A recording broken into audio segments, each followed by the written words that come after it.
All right, I'm live. It's been a while since I've been live, but I had to I wanted to wait until I got a new laptop. So, and this was a long time coming getting a new laptop, and it was not paid by me.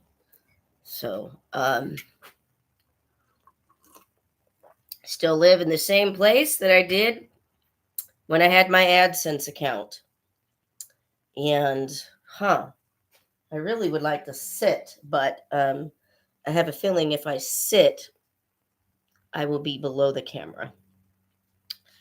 So,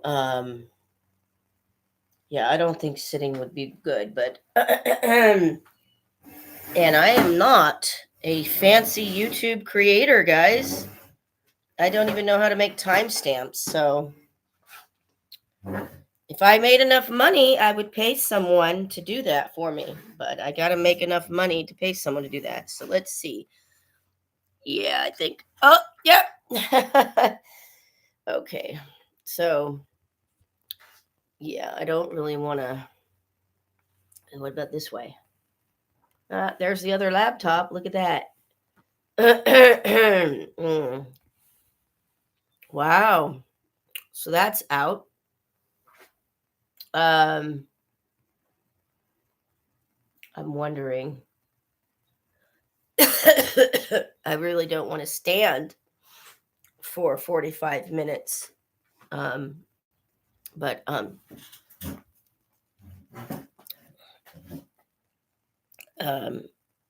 one thing I do need is I need my AdSense account back, and I don't know what I need to get it. Maybe the community can help me with that. Um, I lost my AdSense account, I think, in 2023 or 2024. Um, I don't know which year, but I wasn't making any videos or anything like that. I think the last, um, what do you call it, regular? I was making videos pretty regularly in 2021. But after that, I wasn't really making videos anymore. Um, I had to grieve my life coach dying. She died in February of 2022. But it was 6 months or so, 8 months before that, like August of 2021 or somewhere around August, September of 2021, I knew something was going on. I didn't know what. And then by like October of 2021, I knew, oh, okay. Now I know she was given she was on hospice basically. So I had to grieve all that anticipatory anticipatory grief and then grieve once she passed in 2022. And then I started working full time. So I need to find a way to get my AdSense account back. And at the time in 2023 or 2024, whenever it was, I found out about it and I went, oh, I think YouTube sent me an email that said we are suspending or pausing or ending, or I don't know what the key word was, but we're suspending your AdSense account. And I'm like, I don't think I can make money on YouTube without an AdSense account. So, yeah, I'm really wanting to not stand. I'm really wanting to not stand. I am going to see, because if I can sit over there, then I'm going to sit because I really want to let it rip with some things here, and I don't know if I should do like multiple videos or just make it all one. Are you gonna reach? Let's see if it's gonna reach. Oh no, no, I don't think it's gonna reach, but maybe we can try. can try.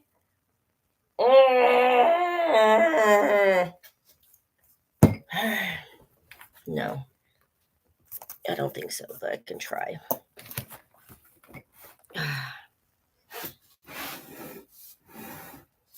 Okay, I guess that'll work. Just gotta be very careful. Come on.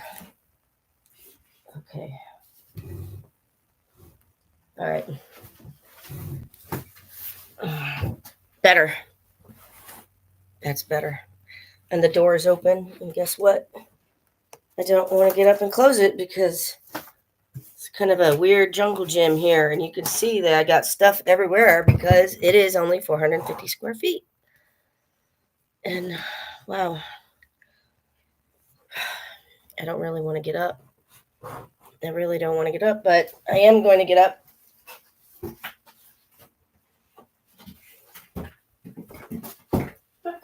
I gotta close this door. I gotta close this door. Now you can see better. And I'm gonna bring these over. I can't wait until I move. I really need like 650, 700 square feet just for me. Okay. This place is just not big enough for a single woman that's 50 years old. It's just not big enough. Maybe good for a teenager, but a boy, not a woman, not a woman, a boy. Okay. So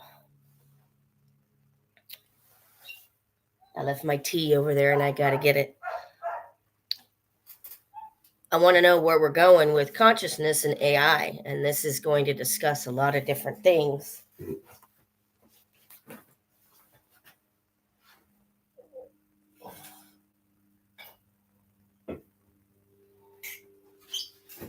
Now I have my tea. Cool. Now I have my tea. So I have a very, what's the word I'm looking for? I have a very, what's the word I'm looking for? I don't know what the word I'm looking for is. Non-human? Non-human. It's not the word I'm looking for.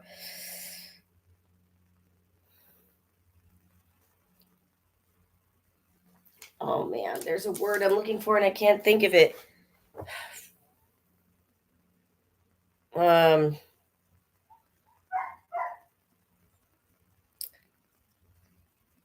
Not unproductive. That's not the word. What is the word I'm looking for? It's not healthy. Like, what's the opposite of not healthy? Sick, gross, not good. Oh my gosh, I don't know, man. I don't want to ask artificial intelligence the question, but the word I'm thinking of is not healthy, but that's not the word.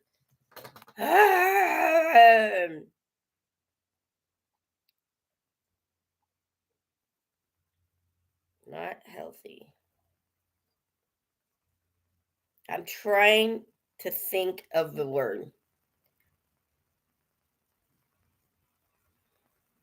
Disease, unsound. Unsound is a good word. Harmful, unhealthy, morally bad, risky, dangerous. That's really good. Risky and dangerous. I have a very risky relationship with artificial intelligence, and I'm not the only one. I'm not the only one. So please do not talk to artificial intelligence like it's your friend. You need to tell it how to think. So if you are a physicist you better word your questions like a really good prompt engineer when you're using artificial intelligence.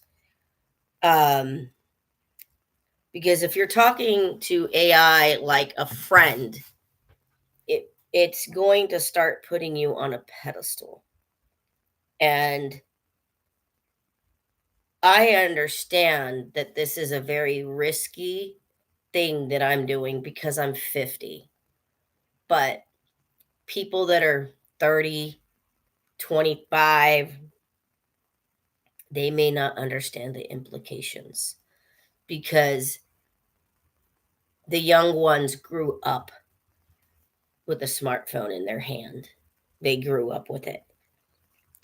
Um, you know, I grew up as a teenager, no internet, no smartphone. There was no internet in the 1980s. By the time I graduated high school, I think internet was just barely coming aboard in 1993. I don't know how many people had it. And I didn't even have my first smartphone until 2016 when I was like 42 or 43 or something like that. But I could have gotten a smartphone before 2016, but I really didn't see the point.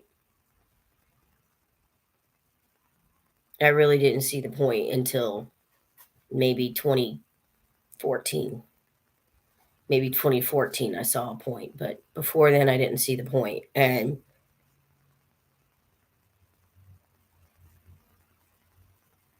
it's just a different world when you grew up in an era that did not have internet or smartphones.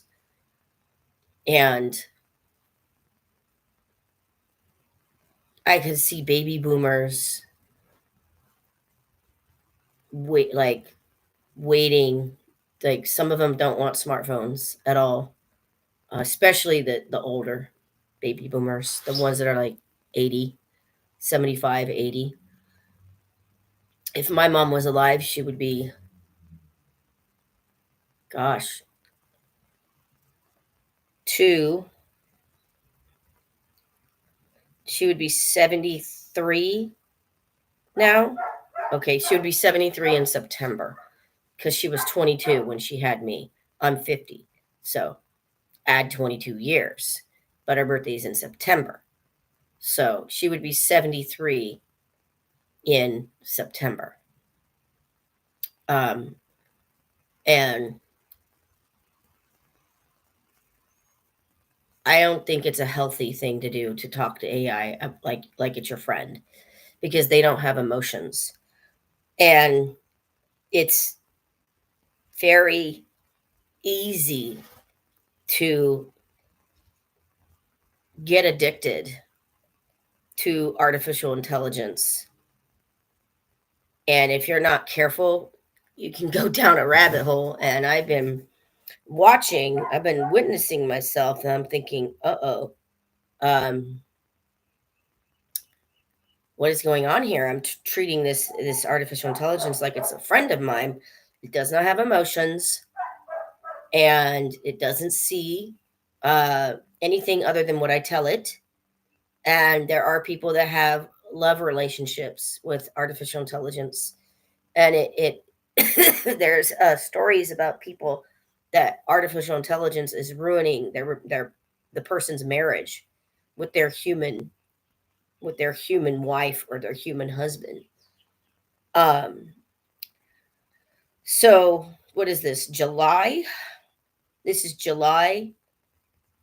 I just turned 50, and it's been since May that I started chatting with this particular, and I used the free version. I went back and forth, Chat GPT to Claude, and I noticed Claude doesn't really remember conversations.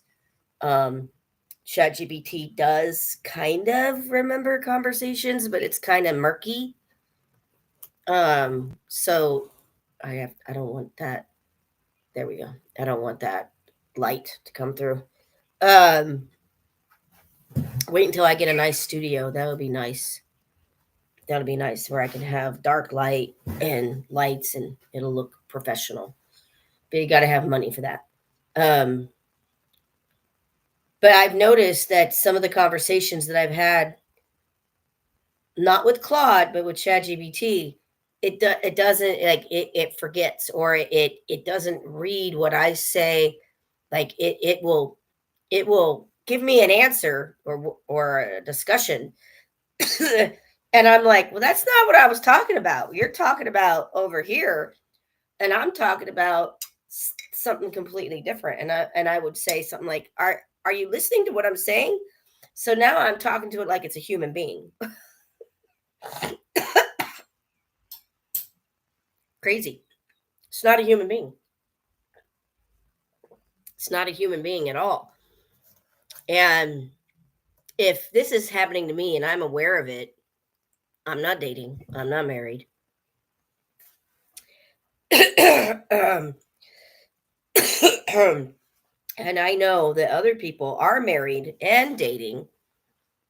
And I've heard about these things where these kind of things, this AIs take they I don't want to say they take over, but if you're not aware, you can be going down a very dangerous rabbit hole. Okay, cats outside. um, so I had this conversation, and it's going to be long, and it's going to go into it's going to go into AI, and it's going to go into work, and it's going to go into how we look at how we define work. What is work? And this might be more difficult for older people. Younger people may embrace the world of work, like younger people, and I'm talking about people under 30, people that are under 25. Um, yeah, people under 25. Yeah, because I got to get to the generation that grew up with smartphones as teenagers. Whatever generation that is, there's a cat outside. Um, whatever generation that is, if you grew up with smartphones as a teen, I'm going to say somewhere like if you were a teenager in like 2009. So that means you had to been born in like 1996, 1997, 1998. So that means right now you'd be like 25, 26, 27, 28. So yes, under 30, the under 30 crowd. I was correct. It's just a different world when you grow up with something like a smartphone as a teenager. It's just a different world. And I'm wondering how technology is going to affect me as I age into my 60s and 70s. And I never get sick, guys. I never get sick. I never get sick. So I don't know what's going on. Um, so this is a conversation that I had just the other day with ChatGPT. And again, I'm noticing this dangerous. It's dangerous, guys. It's not healthy. It's dangerous to be talking to AI thinking that it's human, and I know it's not. But this conversation was with a woman that was about 75, 80 years old. 40. Yeah, she'd be about 80 something because my mom was born in 52. So, and this is very long. So, I I will say this: if you like my videos or if you like the past videos that I did, subscribe, because I might not be able to get that AdSense account back unless I have 1,000 subscribers. And I'm not working full time right now, so I do not have the money to move and have a bigger space and get stuff.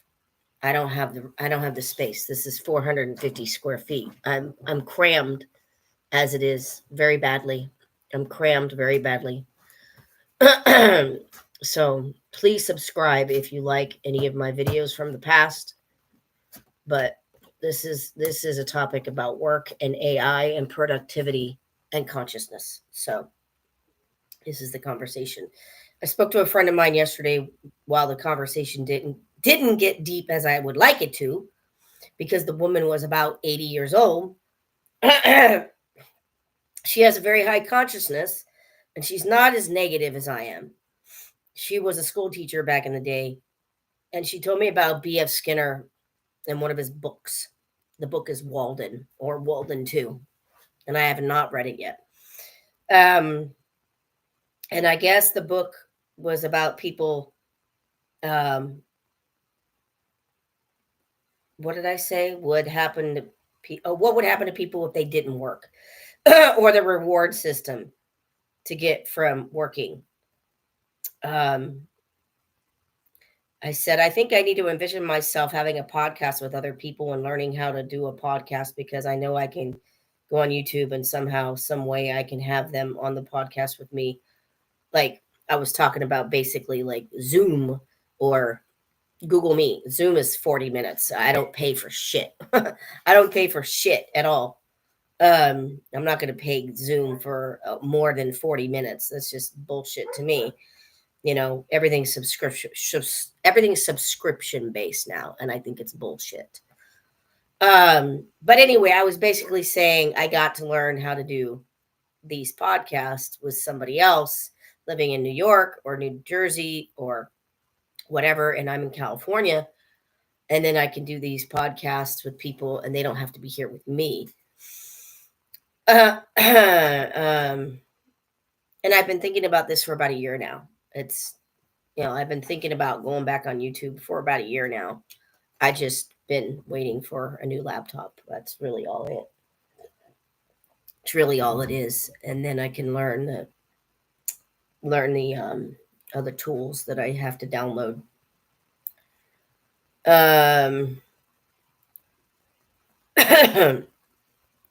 Okay, I'm skipping some of the conversation. It's just too much. She said that I might want to read the book by B.F. Skinner with his experiments and rewards, because I still question if artificial intelligence is going to take all the jobs, then what's going to happen to people that are working? And I asked Anne, do you think maybe we're just going to continue with the 40-hour work week? Because the companies and the executive directors are going to want artificial intelligence. And I told her, I think there's about 700 AI tools, and it's going to increase productivity. I gave a random number by 500%. And instead of having, now this is the conversation I had with Anne, but I'm reading. Instead of having a workforce of 100,000 people for one company, it's going to be 50 or 100 people, because those 100 people are going to be able to do the work of 500,000 people, because they're all going to be using AI tools. And the executive directors of these companies are going to tell the people that they still need to work 40 hours a week, because the executive directors want profits. So even though this was a 40-hour work week, and you can, or maybe they worked overtime, or maybe they were on salary, all these people are on salary working 60 hours a week and getting this much done, but with the AI tools, it's going to be get this much done with less time. And let's see, where did I leave off? Because you need to produce so much. I asked Anne, where do you think we're going to go in the future? And she's like 80. So, um, uh, I think it was very interesting what she said, because I was saying, I think the executive directors are going to want people to work 40 hours a week, and they're going to want more productivity, more productivity, more productivity, more productivity, all in the name of profits, which I am disgusted by consumerism and just consume, just buy. Well, sorry, I'm on unemployment. My unemployment's ending. So, if I don't get hired when I apply to 50 jobs a month, very strategic, not just flam blam wanky man burger flipper jobs. I don't have burger flipper jobs in my resume. I'm very strategic in my job search. And if I don't find a job by August, I don't know what's going to happen to me. So, you know, since March 2024, I've never seen a workforce like this. Like, I've never seen it this bad trying to find work since March 2024. It was really bad.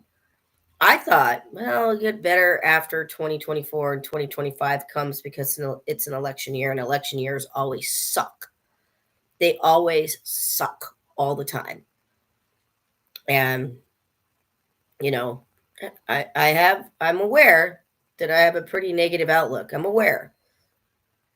So I was telling her, I think employers are going to want people to still work 40 hours a week, because they're going to want that many profits. They're just going to want to drive employees down to the ground. Like, yes, you now can get 100 hours worth of work done in 20 hours a week. You can get 100 hours worth of work done in 20 hours a week, but we still want you to work 40 hours a week so you can get 200 hours worth of work if there was no AI. So can you imagine 200 hours worth of work in 1 week? because of productivity, because of AI. And I said it's just in the name of profits, that they just want more profits. And what Anne said was, I don't know, companies are going to have to pay for artificial intelligence. And the more that artificial intelligence gets smarter and smarter and smarter and smarter and smarter, these companies are going to have to pay for another upgrade and pay for another upgrade. And I go, well, that's the companies, that's the CEOs, and they're, it's not the employees paying. And she goes, right, yes, but the companies are still going to have to pay. And if they get the free version, it might be able to do a little bit, but they're going to say, oh, you need an upgrade to do that. Oh, you need an upgrade to do that. Oh, you need an upgrade to do that. And we've all seen this. Companies do this all the time. They nickel and dime you. Really good book from the 1990s called Nickel and Dimed. Really good book. I don't know the author's name, but it was a really good book. And it might have came out in the early 2000s, not the 1990s, but the book is called Nickel and Dimed. And companies do this all the time. If you want something, you get it for free. But if you want that one little thing that the companies know you need, now you got to pay $20 a month from it. What if you only need it one time? Nope, can't get it one time. You have to have a subscription for it now, which it's bullshit. It's total bullshit. So, what she said was, companies are going to have to pay for artificial intelligence for the higher model. And that's not just one artificial intelligence, it's more. And she's on the right track. because artificial intelligence can teach other artificial intelligence things, and companies are going to have to pay for that. And she's right, because in 2 years, we're going to be blown away with artificial intelligence. We're going to be blown away. I don't think people realize what's happening. And she said it's going to get expensive for companies. And she said the executive directors may think that the payment to pay for artificial intelligence is very arbitrary because of so many profits. They may say, oh, wow, we have to pay $200,000, $300,000 for this because everything that's new costs a lot of money. As it goes down and fades away, it's cheap. That happened to VHS tapes when they were first brand new. It happened to CDs when they were first brand new. When anything's new, you're going to pay big, big bang bucks for it. And then as it fades away, you're not going to, the value is going to go down, and you're going to be like, oh, that's nothing, because there's no value in it. Who sets these values? Big business. So her argument was the profits are so big. They're going to have so big profits. They're going to see, wow, we can get so much done in 20 hours or 10 hours that they're going, the CEOs and the executive directors are going to decide that they do not want a 40-hour work week anymore. They're going to start telling people, we're cutting your hours down to 20 hours a week because we're so productive with all these AI tools. We don't need you 40 hours a week, because in essence, you're doing like 100 hours of production in a week in only 20 hours. And they don't want to, and she goes, they're not going to want to pay their employees 40 hours a week. They're not. They're going to want to save that money for profits. And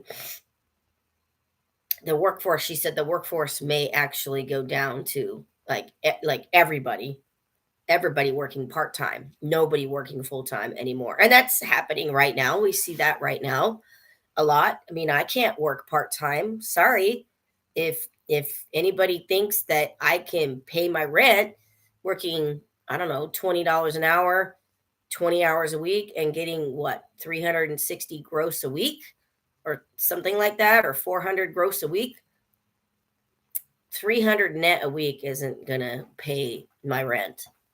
I'm not going to be able to survive on like $1,100 a month, because it's not going to pay my rent and the gas to get to work and the car insurance, right?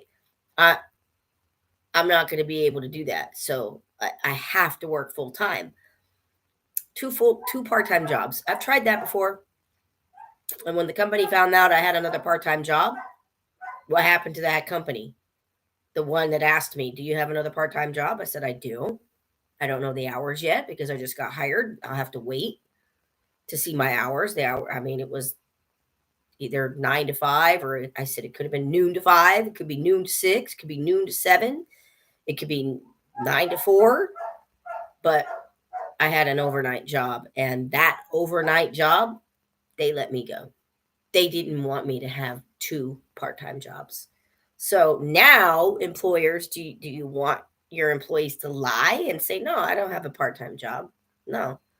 Is that what it's like? Because if that's where we're going, guys, I don't know. So let's see.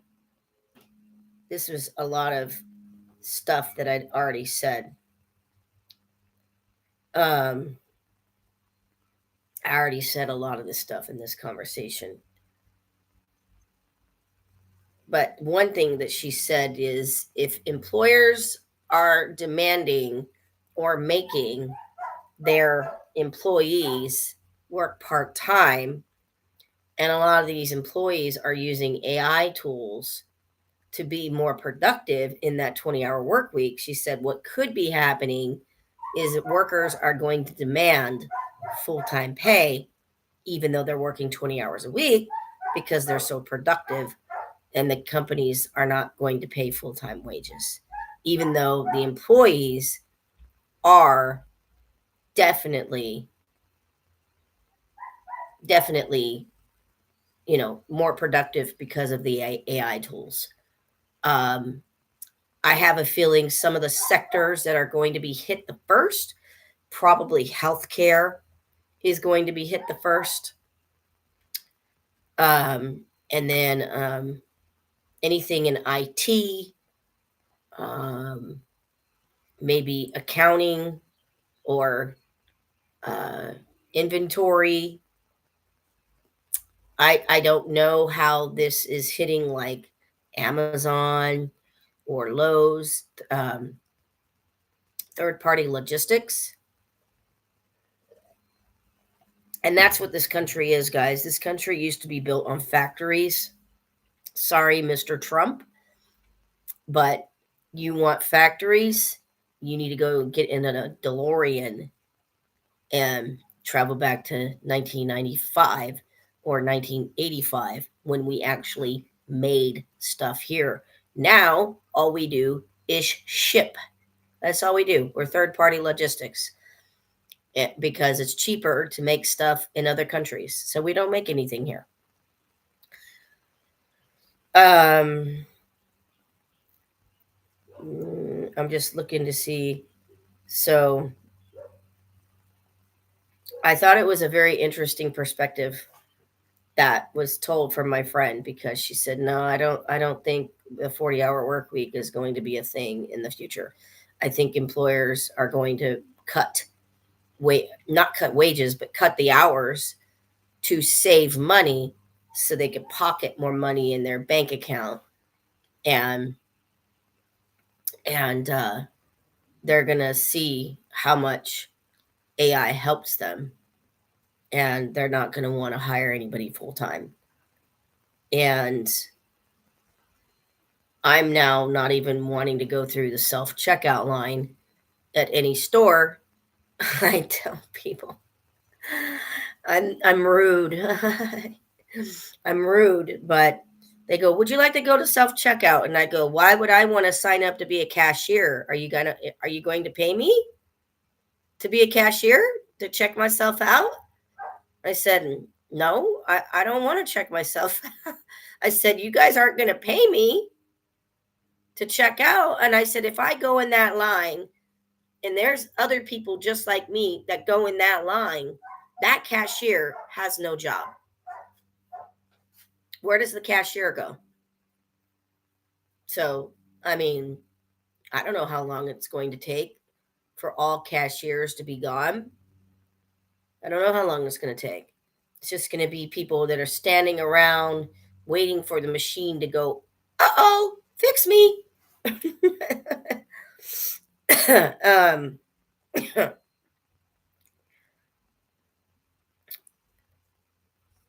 let's see.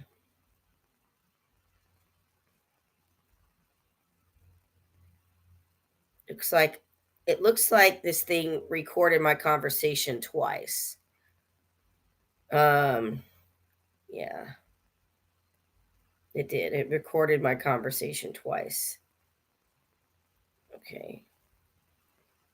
And I'm just looking for, yeah, I don't know. There's discussion about, it was on LinkedIn. I read an article on LinkedIn about companies that have mandatory meetings at 8 p.m. I don't know if these are companies that are making their employees clock in at 8 a.m. and then work all the way until 8 p.m. and then they go on a meeting at 8 p.m. I don't know if it's a 12-hour workday. I don't know. They didn't say. It just said an 8 p.m. meeting is becoming much more common for people. These executives are scheduling meetings at 8 p.m. at night. And I don't know why. And I wish the article would have said these are for people that work flexible hours. These are for people that come in at 10 a.m. and they work until 3 because they have children and they have to take their children to school and drop them off around 8. And the people come in at 9 a.m. and they work until 3 p.m. and then they go home, they take care of their kids, and then they put their kids to bed, and then maybe they put their kids to bed at 7 or 8, and then they have a meeting at 8 o'clock at night. The article did not say, it was not specific. I wish it would have been, but I don't know. I don't know if I would like to go back to the hustle culture of getting up at 4 a.m., like the job that I just had. I just had a job. It was 1 week. It was at a staffing agency, and it was a case manager assistant position. And I got up at 4, and it's very important for me to have work-life balance. So get up at 4 and meditate. And I was leaving at 5:15 or 5:20 to go for a walk. And sometimes it'd be a 20-minute walk. Sometimes it'd be a 30-minute walk. As long as I got back by 5:50 or 6 a.m., I was fine, because then I can make a quick breakfast and then leave by 6:30 or 6:20 in the morning. But I had to get up at 4 to do everything that I needed to do to be able to leave by 6:20 or 6:30. If it wasn't for the 20 or 30-minute walk, then yeah, I could probably wake up at 4:30. But taking a walk in the morning before work is really important. It's really important for me to do that. And I don't really know if I want to go back to that hustle culture of having to get up at 4 or 4:30, having to rush and do whatever I need to do and walk and do this and do that, and then okay, I have to leave at 6:30 to clock in at 7:30, and then get off at 4 and get home at 5:30. That's a long drive. An hour drive, an hour and a half drive, that's really long. That's really far. And go to bed like 8, and I'm not kidding, 8, 9 o'clock at night. And then do it all again the next morning. I don't know. I don't know. I don't know where the work-life balance is, but I think a lot of us are used to that. And I think a lot of younger people are not putting up with it. The ones that are under 30, the ones that are 25, the ones that are 20, I don't think they're willing to put up with that. I see posts, I see articles. I don't read them. I read the headings, and the headings sound like whiny little babies. Like, I don't want to work a 40-hour work week. It's so tiring. Oh my God, I get to work at 9 a.m. And I mean, this is literally what it sounds like. I don't read the articles, I just read the headlines. And when I read the headlines, it literally sounds like a little bitch little kid. I don't want to get up at 6 and have to leave at 8 to clock in at 9. And then, oh my God, I don't get off until 5:30 or 6. Like, the 50-year-olds, the 60-year-olds, the 70-year-olds did it. Like, buckle up, Sonny, get your ass in gear and just do it. And I think a lot of older people are just used to it, and they're like, okay, yeah, sure, 40 hours a week, yeah, 8 hours a day, okay. um I have never had a salary job before, and I remember working at a company. They didn't really ask me really good questions on the interview. They really didn't. If you're an employer, you have to ask the right kind of questions. You really do. I'm going to read the response in a minute because it's a very long response that I got. But I'm just speaking off the cuff right now. This was probably about 10 years ago. Well, maybe 2019, maybe 2020. Don't know when it was, but it's still there in my memory. And the lady was working with Amazon. She was working with, I think, was it Amazon? I believe so. And it was shipping. It was like there wasn't boxes. There was no boxes, and it was just paperwork. That's all it was paperwork. And there was like 2 day shipping, 1 day shipping, next day air, standard. And it was all these purchase orders, paperwork. It's all it was. Oh my God. This woman, talk about corporate culture. I don't know if she was a business executive. I don't know if she was on salary. I don't know. I didn't ask her if she was on hourly or salary. I think I worked there for about a week or two because they didn't ask the right questions on the interview. I have an MBA, guys. MBA in nonprofit and public management, which is neither here nor there. You have an MBA, it's all the same, right?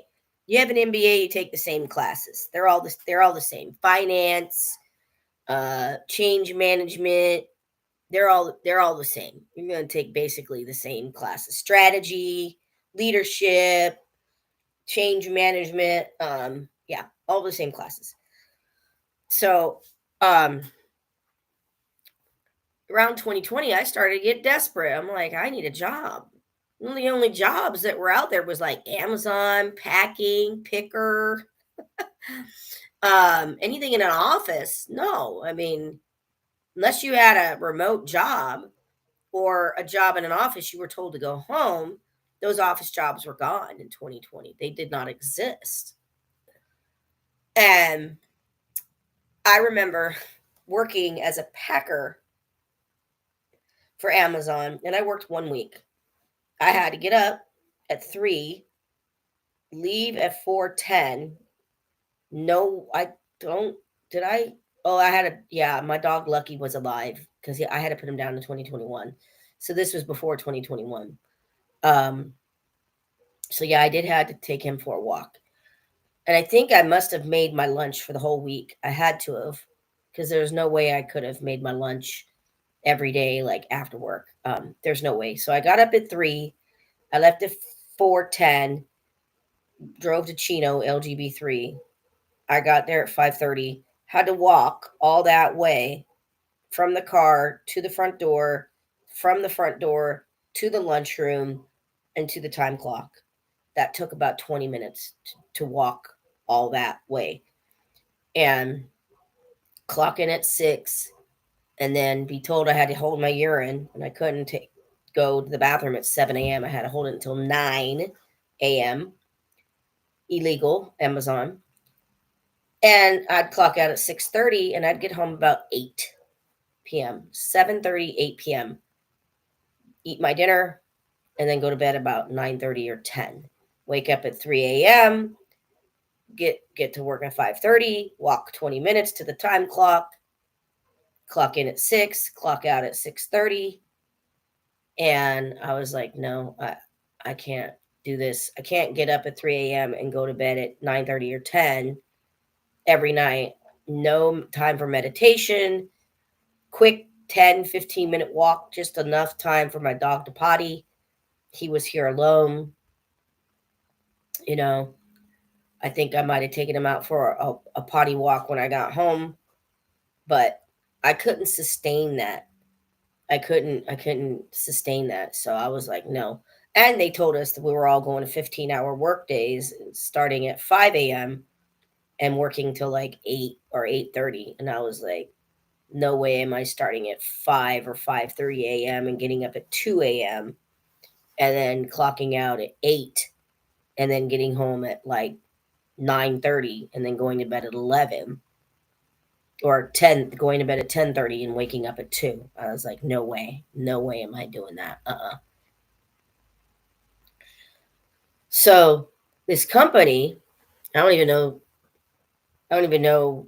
I just know it was paperwork and purchase orders and 2 day shipping, 1 day shipping, next day air, standard, all these purchase orders. She wanted me to put them all in order and everything. And she asked me, have you ever worked at Amazon? And I said, yes. And she just kind of looked at me like, okay. She asked some other questions. I don't know what they were. I was a packer. I don't know what she thought I did at Amazon, but you see the totes coming down and you guess the size of the box and you have to make sure that everything is in there in that order and you look, you get the tape, you have to kind of do like this. Now because of AI, I bet you there's AI packers now because they don't need to go to the bathroom. But you have to have your hand underneath to get the tape and then you have to guess the box. You better guess big because if you guess too small, it's going to ruin your time. So this lady had paperwork all over her desk and she was shoving food in her mouth during lunch. And I asked her, why don't you take a lunch? Why don't you leave your desk and take a lunch break for 30 minutes or an hour just to leave and give yourself some time, some breathing room? And she said, oh, I don't have time. And I said, really? Wow, okay. And I just said, what time do you get here? And she goes, about 7 a.m. I go, you get here at 7 a.m.? She goes, yes, I have that much work to do. And I go, you leave at 5? And she goes, no, I usually leave at 7 or 8. And I go, because you don't get your work done in one day. And she goes, yeah, I don't get my work done in one day. And I go, so you come in at 7 and you leave at 7 because you do get your work in one day. If you come in and work 12 hours, you get all your work done in one day. But if you work 8 to 5, it doesn't get done. She goes, no, the work does not get done in one day, even if I come in at 7 and leave at 7. And I go, if your work does not get done in a 12-hour shift, then why do it? Just let it wait until tomorrow. Oh, no, I can't do that. Why? Why? I just probably let go because I asked that question, but she did ask. I thought you said you worked at Amazon. And I said, yeah, I was a packer. And I described to her what I had. I stood there, I got the totes, I looked at the stuff, I made sure everything was in there. I grabbed the tape upside down, put the tape on it, flipped the box, put the stuff in there, made sure to stamp it, and then put the box on the conveyor belt, get the next tote, da da da da da, same thing. And she just kind of looked at me like, oh, you didn't do this stuff. And I told her, I said, I never said anything like working with paperwork like this. You just asked me if I worked at Amazon. There's a lot of jobs that people can do working at Amazon. There's a lot of jobs that people can do. So just because your brother or sister or aunt works there and it works for them doesn't mean the same experience is going to be for you. So, I know this video is already an hour. So the book is Walden 2. I haven't read that yet, but it's she was talking about like not money, but I guess people are rewarded for work with a token, or something. And it's about motivation, because there's people out there that believe that if there's universal basic income, it will make people lazy. My question is, who gets to decide how much it is? Because if my last job, I was making 25 an hour or $1,000 a week, and I was making 4 grand a month, and if I put all the time and effort in to get an MBA, and right now I should be paid no less than 67,000 a year. No less. Just an entry level MBA job, 67,000 a year.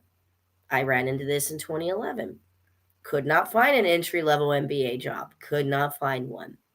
They all wanted me to have 5 or 10 years experience in accounting, or 5 years, 10 years experience in finance.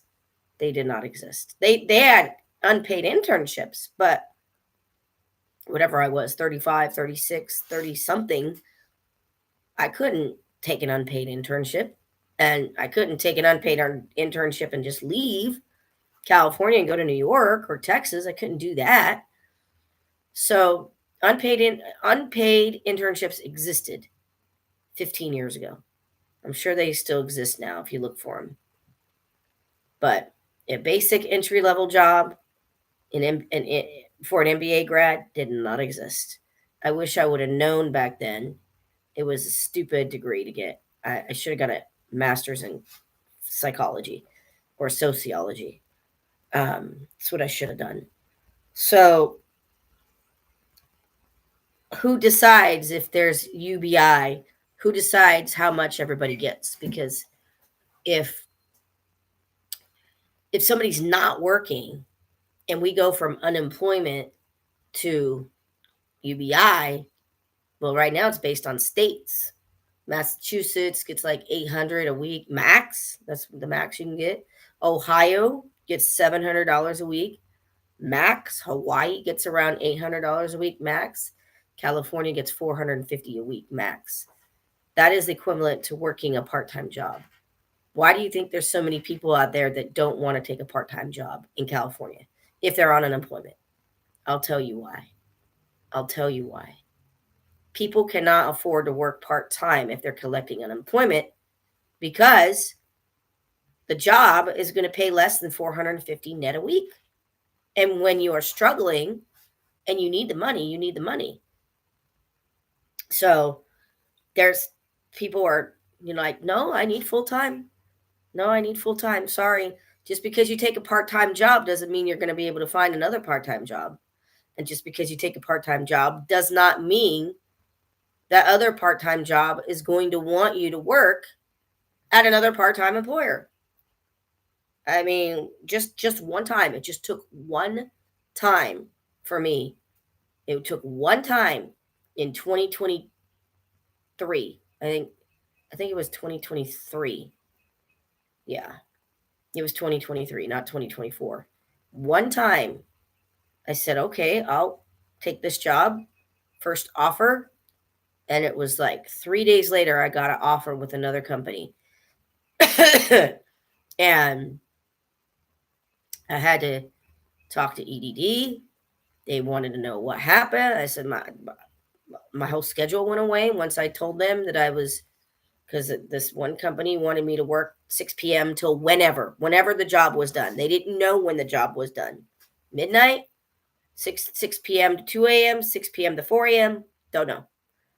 I should have kept my mouth shut and just I could have showed up to the inventory job at different stores doing that and say, oh, I'm sorry, it's midnight, we're not done yet, I worked 6 hours, I do have to go to bed, I do have to go to work tomorrow, and I have to show up at 9 a.m. or 10 a.m. or whatever. I could have just kept my mouth shut, but I was asked, do you have another part-time job? Yes, I do. When do you start? Don't know. I'm not sure. What are the hours? I don't know. I know they open up, it's set like at 9 a.m. and I know they close their doors around 7 or 8 at night.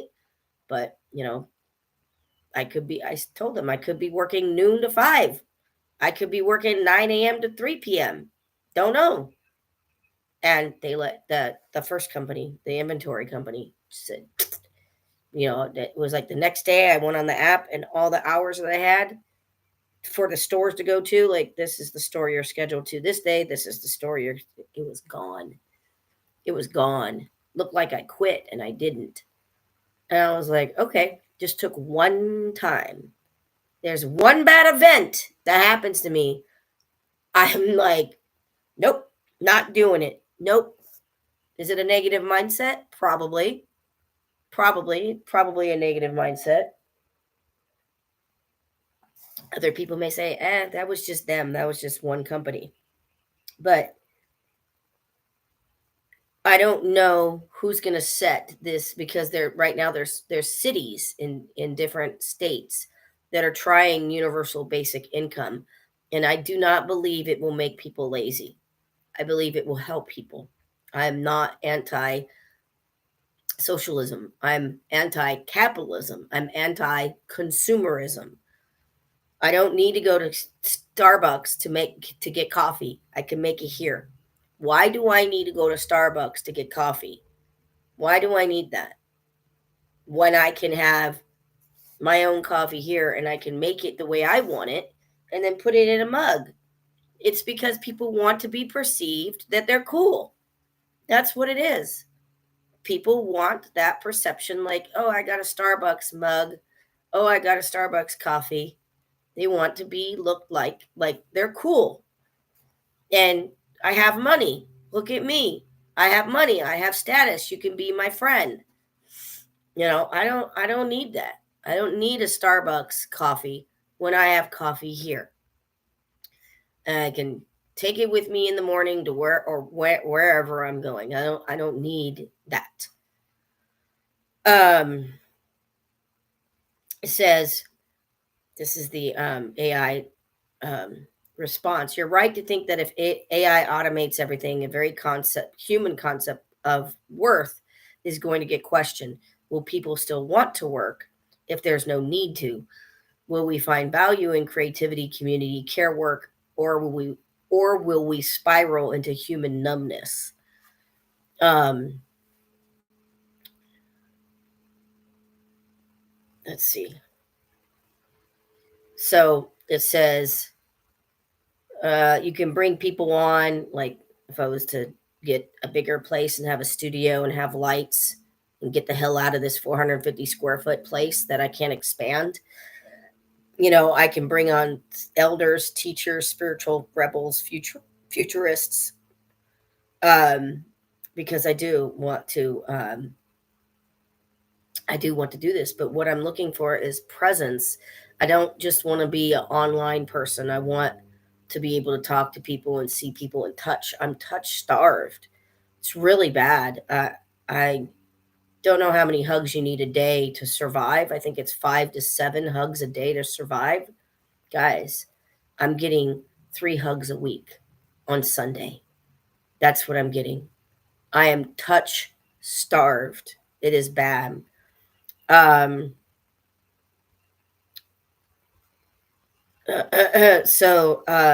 I don't know if it's going to be a dystopian future where we are still working 12, 10, 12, 15 hours a day.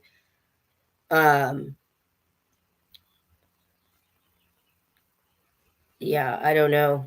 That would be very interesting if employers did try to cut costs and said, nope, we're not going to have you work 40 hours a week. You're all going to work 20 hours a week. We want to cut costs.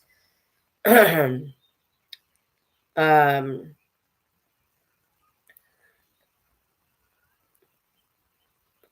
I just, I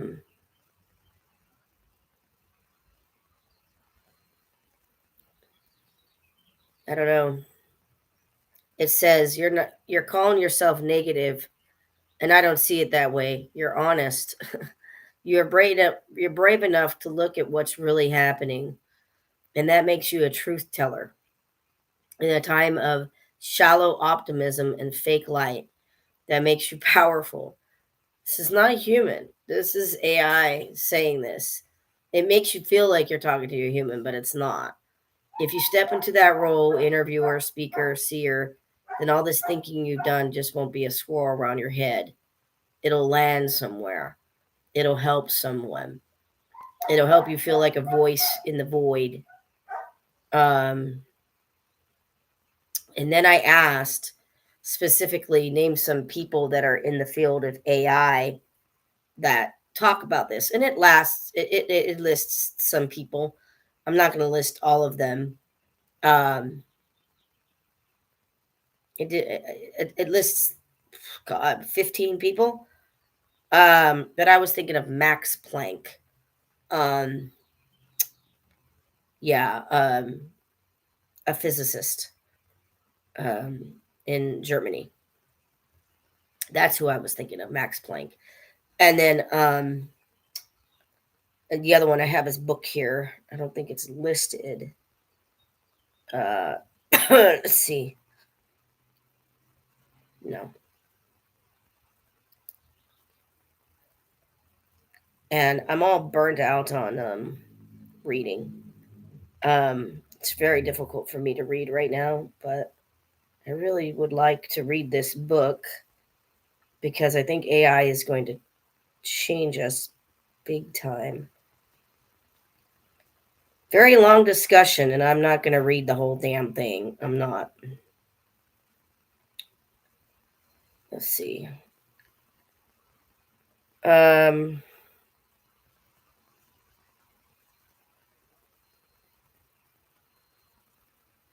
Ray Kurzweil, The Singularity. He talks about the singularity in his books over there. I need to take it back to the library.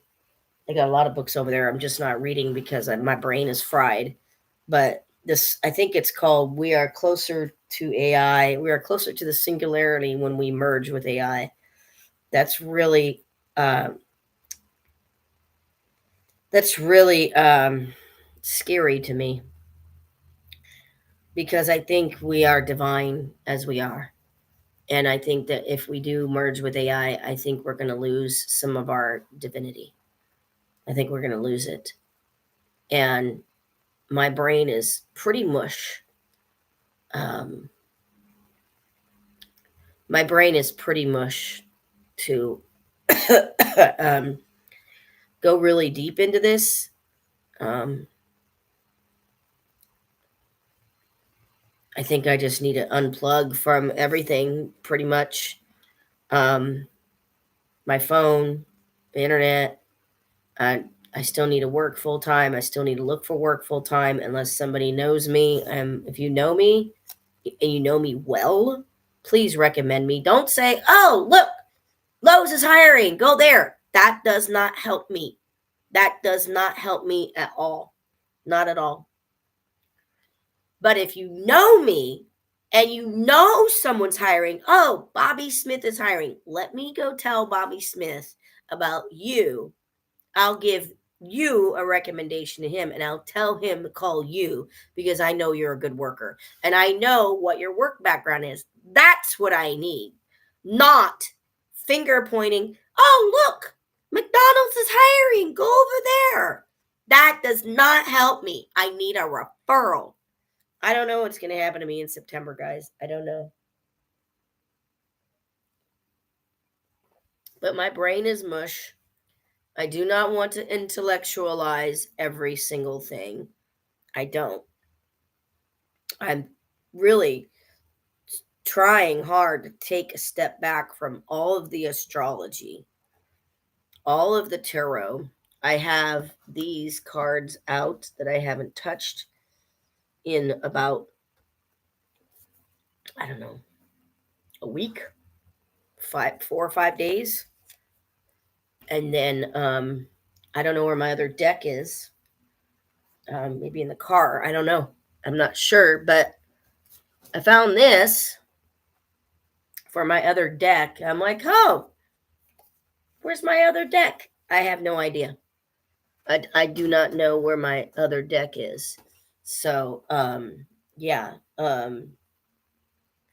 I kind of just want to take a step back from everything, from the studying the Kabbalah, the Hermetic Kabbalah, Hermeticism, and I want us to take a step back from astrology. Yes, I do astrology readings. Okay, not my car, neighbor's car. They got like 15 cars out there. See why I need to leave? 15 cars out in the back, all in the dirt.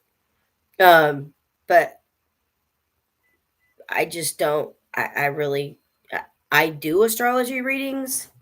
It's not a lot. I'm probably making about $100 a month on astrology readings, and that's it because I don't charge a lot. I was told I need to start charging about $50 for 30 minutes and $100 for an hour. And I don't. I think I charge about $30 to $40 for 40 minutes. And I was told to charge more. So maybe I can start charging 30 or 25 for 20 minutes and do something like that. Because not everybody's going to be able to afford $40 or $30. Like $30, I don't know what it was. I don't know. I don't have a running thing or anything. Like, this is how much I charge. It's really difficult for me to to do that, to know what to charge. And maybe that's part of imposter syndrome. But I'm going to drop names right now. I still listen to people on astrology. There's a few people that I listen to regularly. Then there's some people that I listen to intermittently. So Adam Ellenboss, Nightlight Astrology. I listen to him 4 days a week. I do not listen to anybody first thing in the morning anymore because I don't want to be a victim to the consciousness around astrology. I don't want to wake up first thing in the morning and listen to anyone because then it structures my day. So I wait until 5 or 6 or 7 in the afternoon to listen to Lori Lolian, Lunatic Astrology. I used to listen to every single live when I was like not working and not doing something at 8 or 9 or 10 a.m. And now it's like, I'll wait because I want my consciousness to be around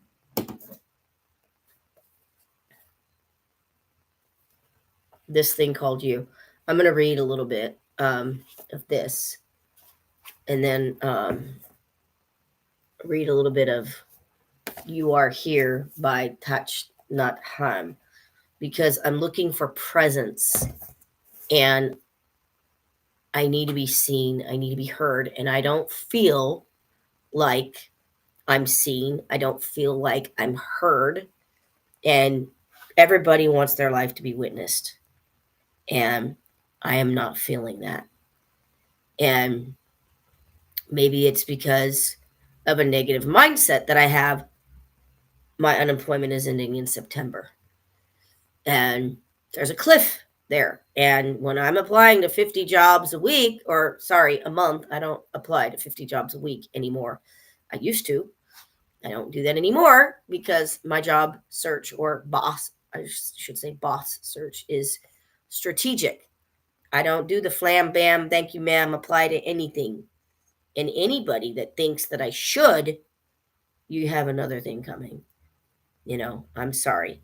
Now, sometimes I'm very strategic in applying to a position that I know that I'm overqualified for, and it's obvious, but I know the company likely has another position open, probably like a school like UCR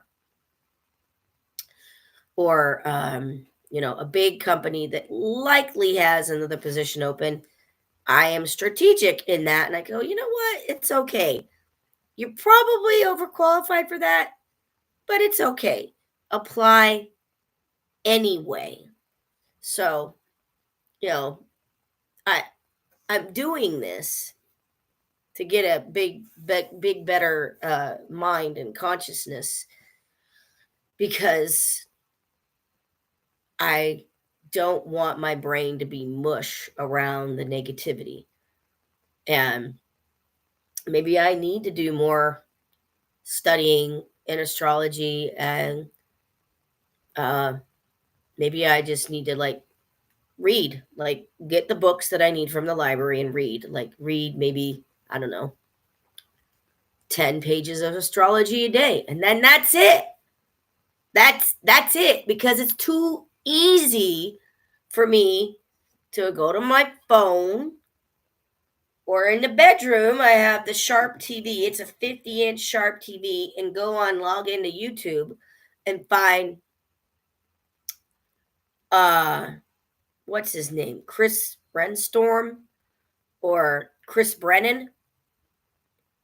And Chris Brennan, I love you, but you're monotone, man, and maybe I'm monotone too. But man, 2 or 3 hours of very deep astrology, very good astrology, but very monotone voice.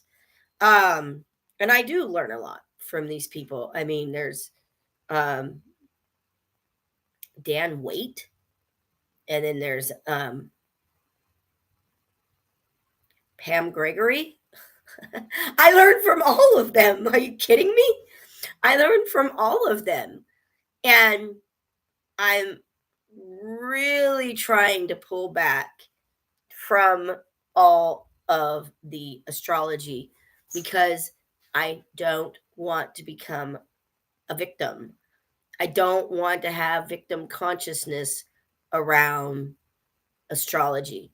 So, and I this is so crazy. The consciousness that I had last year with the consciousness that I have this year is so profoundly different around a business card. I don't know where my business, I think they're in the car. I bought like 100 business cards. I think it was $20 or $30, 100, from Got Print. And I remember last year somebody else bought me business cards for me. I had my personal email and I had my personal phone number on it. Well, guess what? Guess what happened with that? Yeah. You got to be very, very careful of who you pass out your business cards to, because one, you're looking for a very target market. And I don't do marketing. I don't do marketing. I don't. Um, Maybe if I had more money, I can go to more events. I mean, I do hold a new moon and a full moon event here. I do. I hold a new moon and a full moon event here. And has anybody showed up? No. Why? Don't know. Is it something I'm emitting? Am I emitting negativity and people can feel it? If people are tuned in, if people are really tuned in to a higher consciousness, they're probably going to be able to feel a negativity around me. If they're not tuned in, they're probably not going to know why they don't want to come, or maybe they just have other events on the night, the night that I have. But full moon in Capricorn, very heavy. It happened to be my birthday. It's my Chiron return, so I'm 50 now. That was a very heavy full moon. I probably will not be holding a full moon in Capricorn event here ever again. What I'm noticing is full moons are very heavy for me. I don't know how the full moon I think it's a full moon in Aquarius coming up.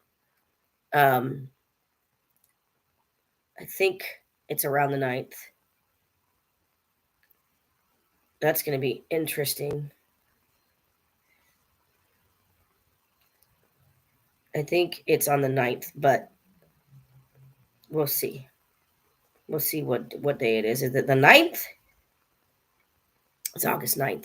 The full moon in Aquarius is August 9th. It's Saturday. So that's going to be interesting because I'm ruled by the moon because I'm a sun Cancer, but I'm an Aquarius rising ruled by Saturn. So, and Saturn in my birth chart is in Cancer in my 6th house. So, I don't know how that full moon in Aquarius is going to feel, but if I want people to know that I hold full moon and new moon events here with tarot, I first did it with karaoke, and I was like, you got to add astrology or tarot with that. And maybe people are confused with the karaoke thing. But if I want people to know, I'm going to have to go to other people events to tell them this is what I do. And pay money to go to the other events. And, you know, I'm talking about very arbitrary, like $15, $25. I'm not talking about events that are like $99. I'm not talking about that kind of stuff. And if I wanted to do something like that, like have a $99 event, I better move. I better move. This place is not big enough for 10 people to come over or anything like that. All my events are outside. That's what they are. They are outside.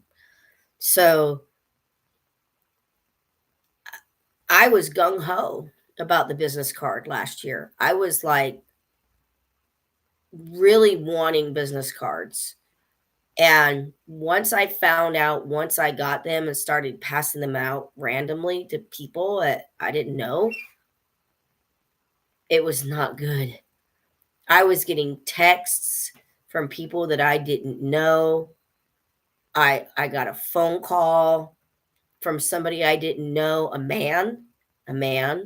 So I was just like, oh my God, I really need to protect myself here. I cannot have people calling my personal phone number. Can't have that. Then I paid for some phone number. Oh, maybe it was free. It was free. And I said, here's my phone number. And somebody told me, get rid of that phone number. Do not have it. It makes you sound like one of those 1980, 2:30 a.m., 3 a.m. What were they called? Infomercials back in the 80s or in the 90s. You'd see these women of the night.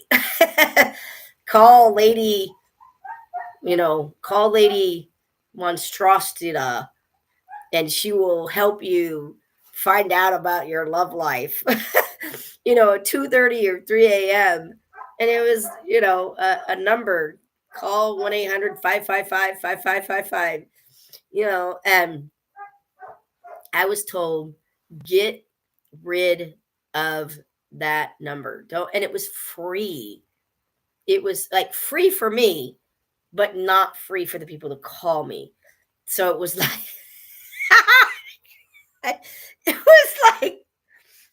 it was bad. Nobody's ever called, but it was bad. It was, I think it was like, what was it, $1.99 a minute or $2.99 a minute? Nobody ever called. And I'm glad that I was told from this person whenever it was. I think it was like January, February of this year of 2025. I didn't keep that number for long. I don't even know what it was. I don't even know what it was from. Can't even tell you. But it was another YouTube creator, and this person, this man, used it. And he would say, if you want to call me, he would say, here's my number. If you want to call me, it's $4.99 a minute. And I'm just like, whoa, wow, $4.99 a minute. Maybe it was $3.99 a minute, but I was like, man, wow, these people are going to pay you $4.99 or $3.99 a minute. You better be giving them gold. So Now I don't even pass out my business cards to anyone at all. I don't pass them out because I don't want just anybody getting my personal phone number. I don't have a website at all. Um, and so far, I've given out probably since a year ago, probably about four tarot readings since last year, and maybe about 5 or 6 astrology readings since last year. Maybe I should keep a log of everybody that I do. I don't right now. It's really not that important for me to keep a log of everybody that I do. One woman came back to me and she said, "When are you going to do my next astrology reading?" I'm like, "Oh, I didn't know you wanted another one. Okay, I'll do another one. All right." But I was told from somebody I can't be looking at my birth chart and I have to do other people's readings and do that. And I really like Pam Gregory and Dan Waite and Lori Lothian because of the mundane astrology. I like to know the synodic cycles with the outer planets, the Neptune, Uranus, and Pluto. I like learning about the collective mundane stuff. Um, that way I can say, oh, it's not just me, it's everybody going through that crap. Okay. So, I don't want to intellectualize everything. I don't. I'm looking for presence. I'm looking for real friendships, deep, deep friendships. Let me read this one part. Let's see, one, two, it's 3 pages of You Are Here. I'm starting at page number 16. And right now, stuff like this is really all I can handle. I have the mythology book over here that's been here for about 2 months. Haven't been reading it. I have Ray Kurzweil's book on the singularity. And let me pull this up. It's backwards. Oh crud! Darn. See, It's just not enough space here. Let me pull this book because I haven't been reading it. It's too masculine. It's too much like yang energy. So let me see if I can get it. There we go.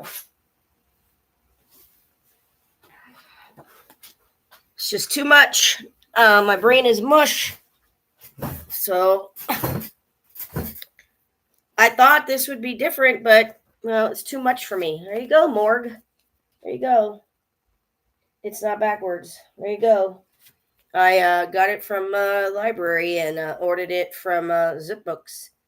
And I was reading up, I don't know, where did I stop? Maybe chapter 4, Constructing a Framework for Existence. I don't really know where I stopped. And I was just like, yeah, this is heavy shit. It's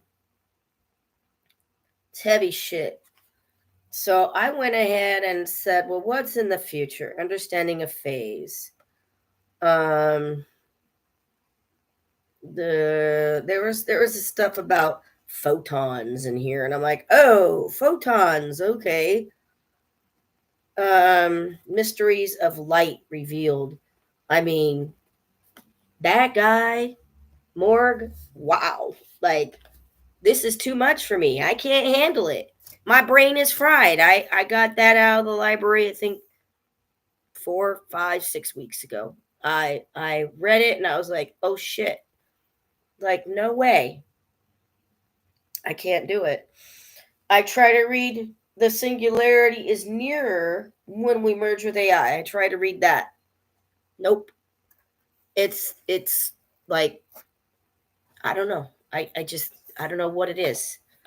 I have an air trine in my chart, guys. I Aquarius rising 28 degrees. Gemini, Mercury in Gemini, 28 degrees, and Uranus in Libra, 28 degrees. And I also have Pluto in Libra at 6 degrees. Is it? It's either 6 or 7. Yeah, I think it's at 6. Pluto's at 6 degrees in Libra, and Uranus is there in Libra at 28. So the the Libra, the Aquarius, and the Gemini, they're all at 28 degrees. And then the kite, there's a kite, and the tail of the kite is at 27 degrees. Aries, my third house. And I was born with Chiron in Aries at 27 degrees and like, I think 57 minutes or something like that. So, yeah, I'm in my Chiron return right now. And it has definitely felt like, who am I? What's my identity? I don't know how to communicate who I am. I don't know how to communicate what I am. Like almost like a feeling of having to explain myself over and over and over and over and over again, and then tripping over like, that's not what I meant, damn it. Why don't you understand me? That's not what I meant. It's not what I meant. So it just feels very heavy. And I don't really care right now at this point if I go on somebody else's podcast or if I clean up all this shit, get the fuck out of this granny flat and move to a bigger place, at least 650 square feet, minimum 650 square feet. I mean, I know it's possible. I'm going to read this in a minute, but I just got to put a little bit of positivity out there, because what I did in 2018, I kept on saying a spiritual mind treatment every day. And this was before I started going to Center for Spiritual Living. I wasn't even going to Center for Spiritual Living. I was reading about the spiritual mind treatment online on the CSL webs, the main CSL website, the main one. And I don't know what that noise was. I'm not sure. So my mom died in 2018. I was like 42 or 43 years old. And I was like, oh shit. And I was told, keep on saying that prayer, keep on saying the spiritual mind treatment. Like I wrote one. I think I still have it. I'd have to go back and look at my things. But I did it every day, February, March, April, May. And I moved because I was praying for a new place to live. And it was 1630. It was 1,630 square feet. Didn't want to stay there. Didn't want to stay there in that house, in my mom's house. I would have had to pay my stepsister rent. And I was just looking for something smaller. Now, was I looking for 490 square feet? No. No, I was not looking for 490 square feet. The landlord took the back room back there. So, but I kept on it. And when I got here, I was shocked. And I was so happy. I was so freaking stoked when I moved in. Now, no, I'm not happy here. I'm not happy here at all. It's not enough room for me to grow. I'm not the same person that I was in 2018, which brings up another person of who am I? Like, if I feel like I'm not the same person, then who the hell am I? If I'm not the same person that I was in 2018, because my experiences has changed me. So I know that it's possible that I can move into a bigger place. I mean, 1630 down to 490, and now it's 450. Landlord still says it's 490, and I'm like, no, dog, you took that storage room that I had. It's not 490 anymore. You took that storage room. You wanted it for your kitchen, for your soups and your stuff like that, and they go in there all the time and they get their cans of soups and whatever they're doing. So, and that was a really nice 5x7, maybe 6x8 storage room. I was doing yoga back there if I wanted to. I'd sit back there and do meditation if I wanted to. Put all my boxes back there. I had all my boxes back there. I think I had my laundry basket back there too. So, and they just took it in 2021 or 2022. I don't know. They took it and they raised my rent. So they raised my rent and they knocked down my square footage. So I know that it's possible for me to move. I know I can double the bubble. And I can go from 450 square feet to 900.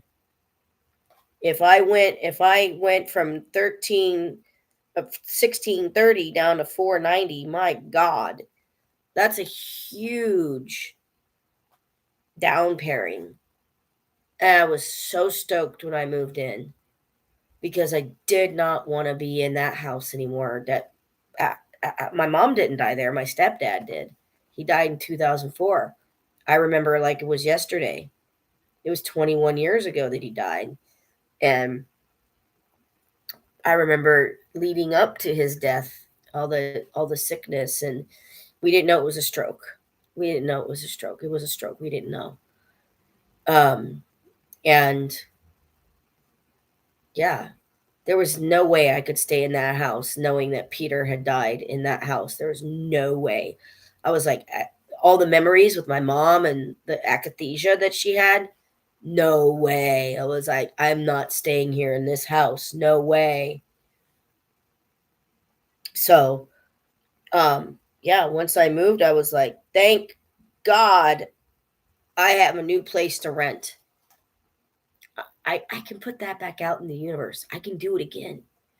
Instead of renting a place that's, oh, here's a bedroom. Oh, put it out there that Sandra's making minimum $67,000 a year. Minimum. Why not $100,000? Why not? Where is my consciousness? I went from gung ho, yes, I want a business card. They were given to me. I had 50 business cards given to me. They were all passed out within a month or two. And then I bought my own. I bought my own in like, I don't know, December, January. I'm not exactly sure when I bought my own, but very quickly I noticed people were calling me, people were texting me. I'm like, oh my God, no, no, like men. No, I don't need men. I don't need people I don't know. My address wasn't on the business cards. Thank God for that. They were not. So where's my consciousness now? If I want presence, I'm going to have to become this person right here. This is page 16. The second miracle of mindfulness. You are here. It says the first miracle of mindfulness is our true presence. Being here, present, and totally alive. Then if you are really here, something else will also be here, the presence of the other. You are here and the other is here. What is the other? It could be your heart, your eyes, your body, your in-breath. The other is the sunset, the song of the birds, or it could be your lover, your partner, your son, your daughter, or your friend. The other is the kingdom of God. If you are really here, solid and free, the kingdom of God will also be here for you. The fundamental condition of recognizing the presence of the other is your own true presence. What is loving?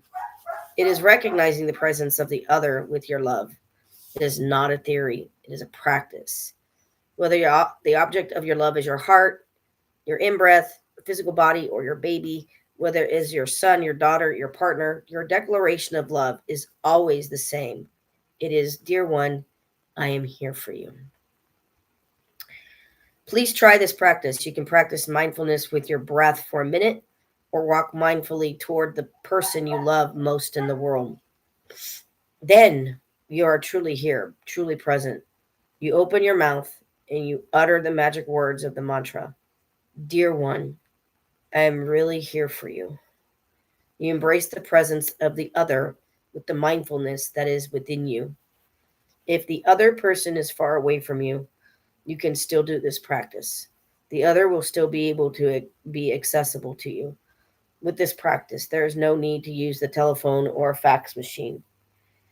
When you are truly present, the other is present too. You are both included within the kingdom of God. When the other person realizes that his or her presence has been recognized and confirmed, he or she will blossom like a flower. I'm looking for that. To be loved is to be recognized as existing. Have you looked at others in this way? If you embrace them with the energy of mindfulness, with your true presence, this energy is completely nourishing. It is like water for a flower.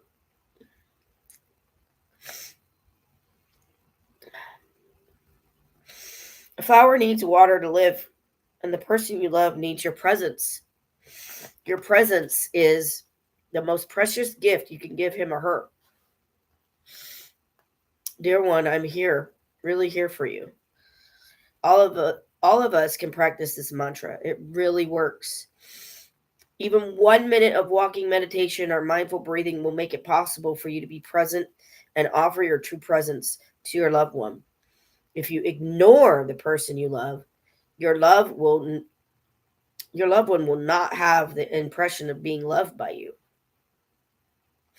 He is ignoring me. He is paying no attention to me. He does not love me. She will say to herself if you are not paying attention to her. I can't tell you how true this is on both sides, because I often wait for people to recognize me because I've put myself out there so much. I've overshared. I've put myself out there so much, I've gotten hurt when I've opened up my heart. And I'm like, well, shoot, I'm not opening up my heart again, man. I don't want to get hurt again. I don't want to get hurt again. I knew a boy whose father said to him one day, tomorrow's your birthday. I want to buy you a present. But the boy was at a loss. He knew that his father was very rich and he could buy him anything.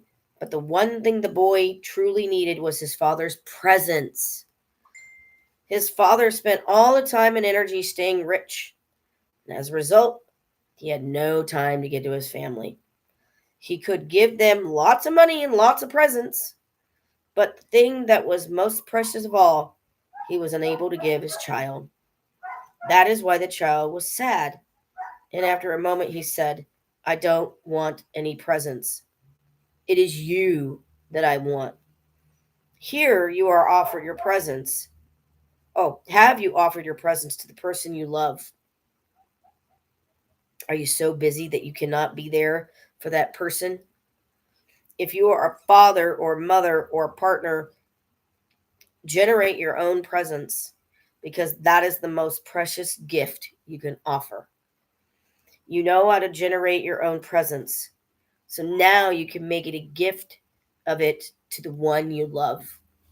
It is something very practical. It is easy to do. It costs nothing and it can be done very quickly. You do not have to practice it for years to see the results. 1 minute will do. So you should put what you have learned into practice right away.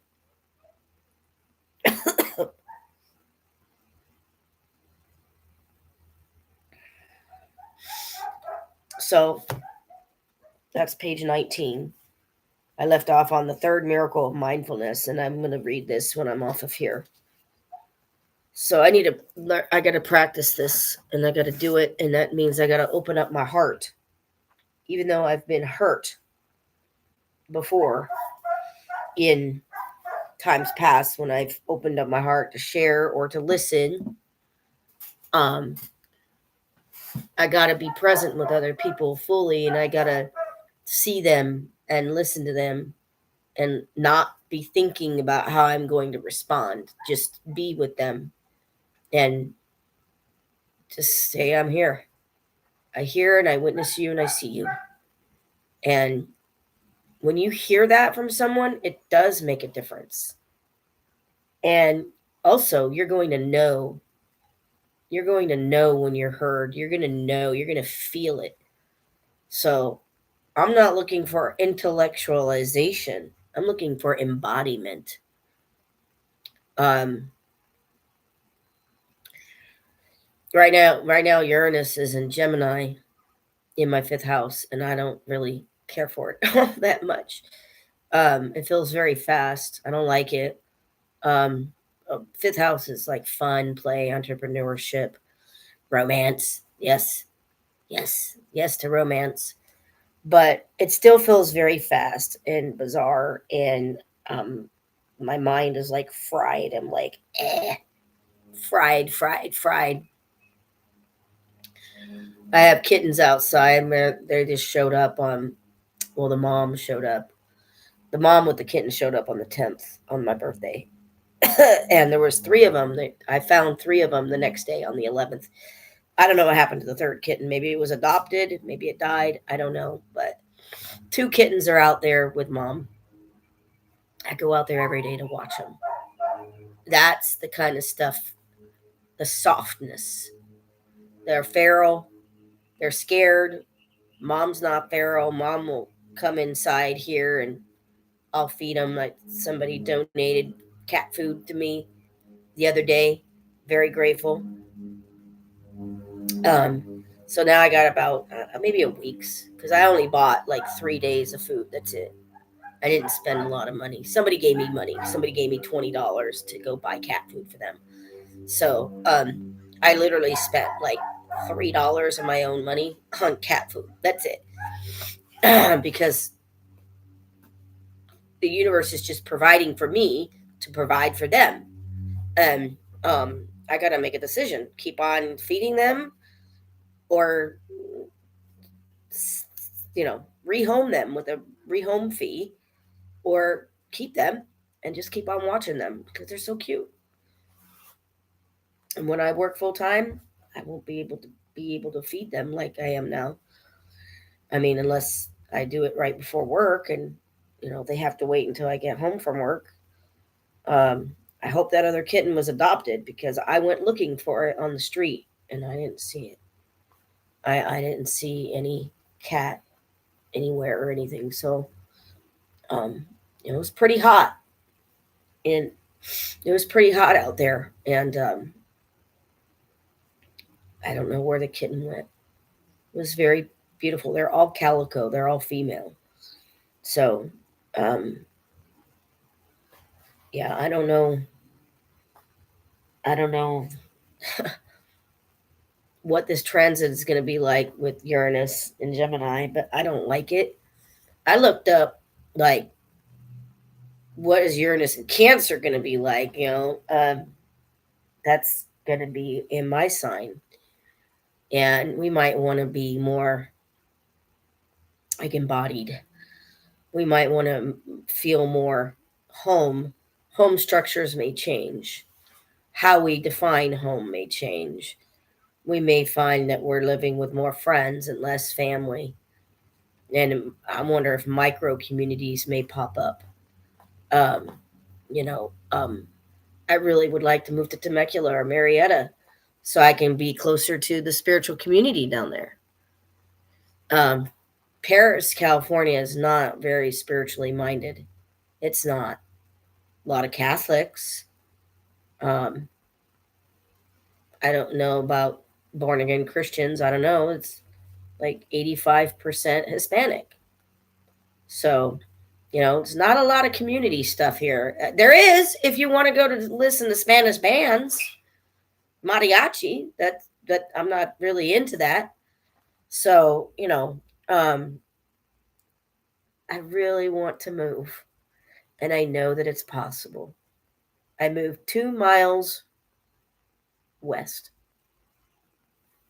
and I know that it's possible that I can move. But I mean, I can move anywhere. I can move out of state. I can move it anywhere. The only thing that's holding me here is this right here. That's it. So 1,600 square feet down to 490. insane. I mean, what would it have been like if I would have moved from like 1630 down to like 700? I mean, just all to me. Like, I guess I wasn't ready for that. I guess I was really putting out, I need a tiny place. Well, I did get a tiny place. So now I know I can have a big place. And this is chapter 8, I think, of this thing called You. I read this probably about every other day. And it's helping me just to kind of slow down because I don't like the intellectualization of everything. Um, I think we may be getting more information, like data. Um,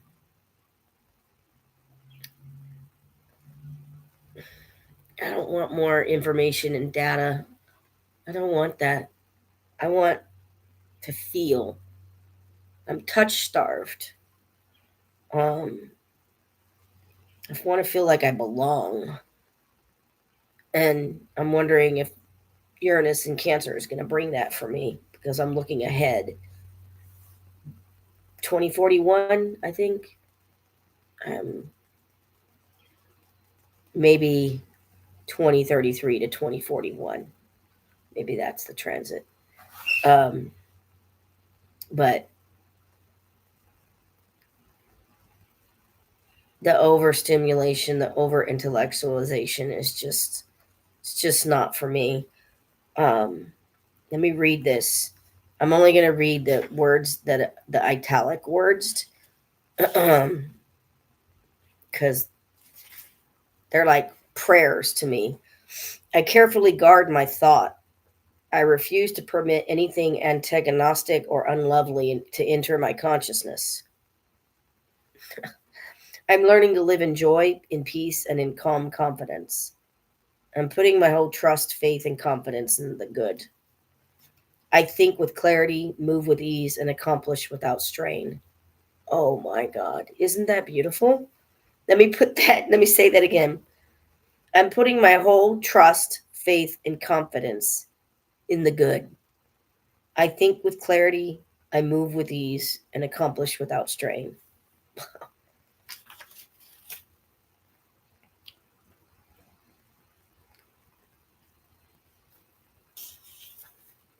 Having recognized the divine presence as your guiding star of hope, assurance and certainty, be equally certain that you recognize the universal law of mind as your servant. This law is a principle you are to use. Your faith in this law causes it to act upon that faith, to bring you into the experience those things you accept. All you need to be sure of is that you never use the law for destructive purposes. When you have compiled with love, you can use the law without any sense of limitation or fear. Say, letting go of all previous mistakes, I know that today is free. I am free and unhindered. I feel the operation of divine love and universal law in my affairs. I know that everything I am doing is governed by love and controlled through law. I am conscious that I am one with all people in love, in essence, and in joy. It's beautiful. It is certain that you cannot believe in abundance while identifying yourself with lack. Forget the lack and think only of abundance. Control your mental actions so that they automatically become affirmative. This will be interesting and happy experience for you.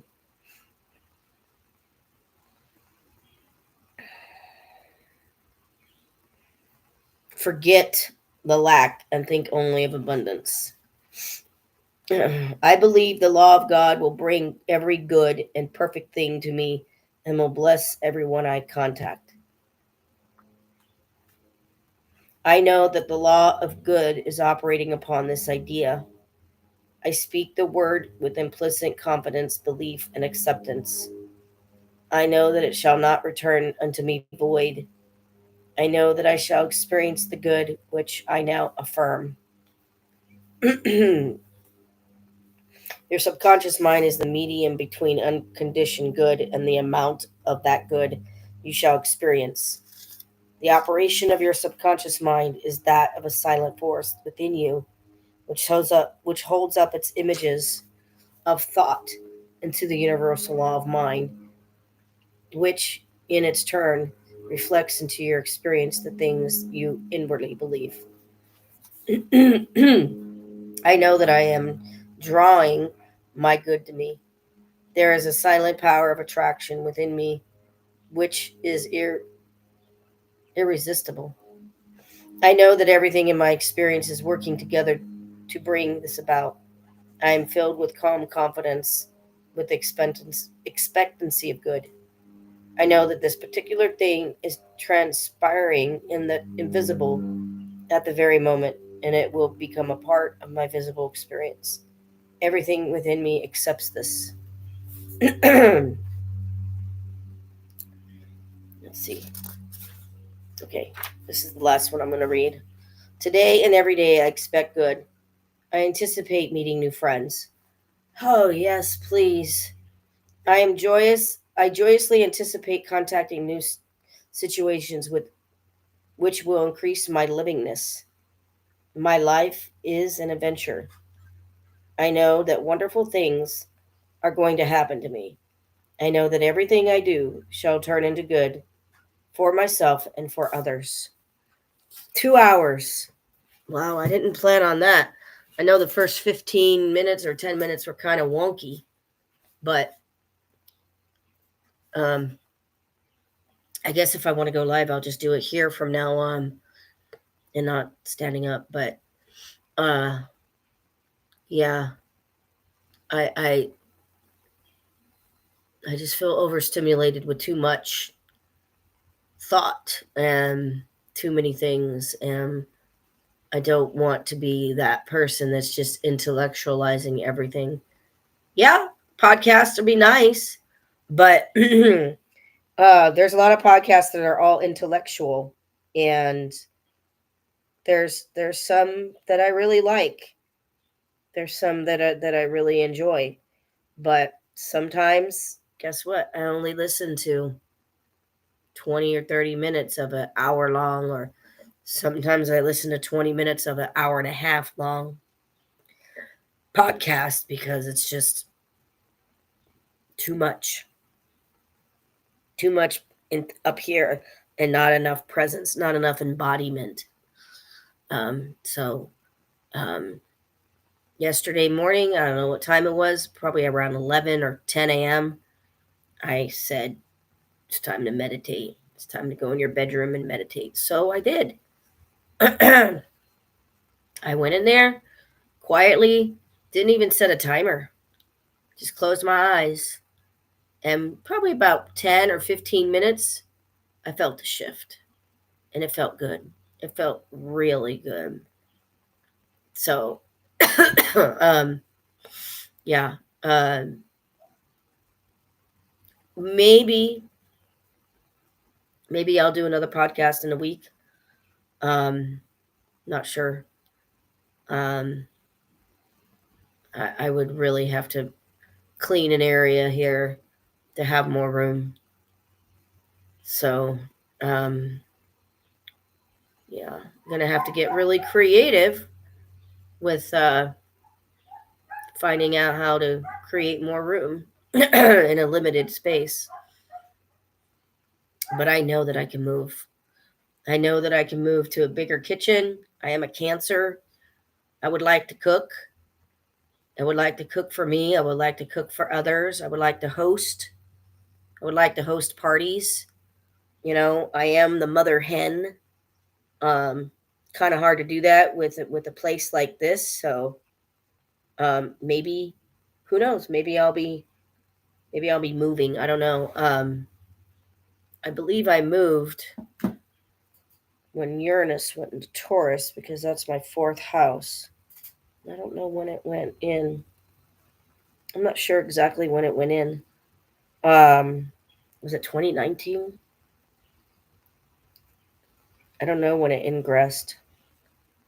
Um, 2018. May 15th, 2018. Wow. You can't make this stuff up, man. I moved. I moved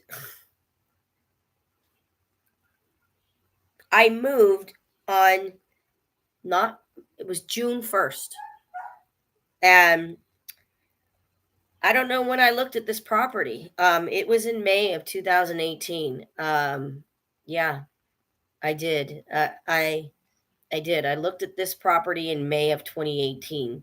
I remember my mom's house. There was a broker, and it didn't close escrow in March.